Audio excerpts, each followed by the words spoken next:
Ẹ jẹ́ kí a gba àdúrà láì sinmi. Let us pray without ceasing. Prophet Timothy Obadare was my first mentor. How many of you have heard that name?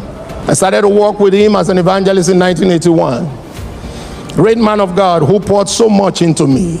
A man who was going in the vehicle and saying to the driver, we need to get there first. We need to get to the crusade first. We're going to the north. And the driver said, we don't have fuel, gas in the car. He said, just keep going.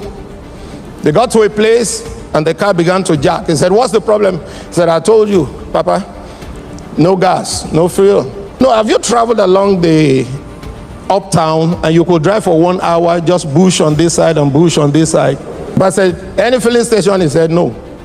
What do you see around? He said, I think I see a bricklayer somewhere there.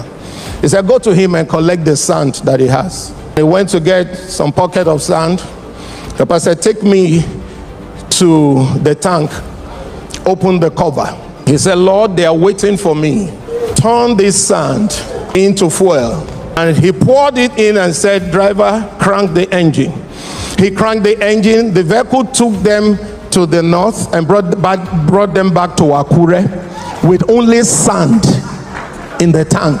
My uncle from my mother's side, that's why I will never doubt miracles. I can't doubt it. Never. Never.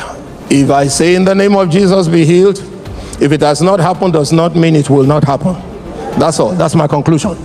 The man would go and pray by the beachside in those days when it was okay, until they turned it into a mess. And you see all kind of people going there, burning candles, doing all sort of traditional things. Then it was a cool place to go and pray. He will go there and pray. Will carry what we call lantern. You still remember him? He will carry that lamp.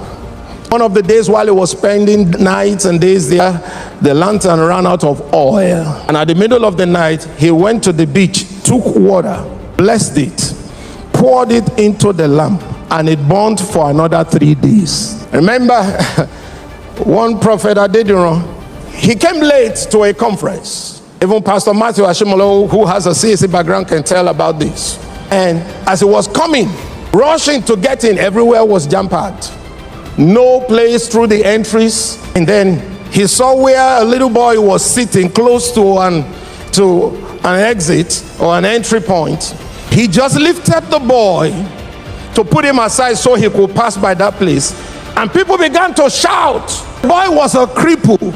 He did not know that the boy was a cripple. He only wanted to get into the house of God and minister to the people of God. But as he lifted the boy, the power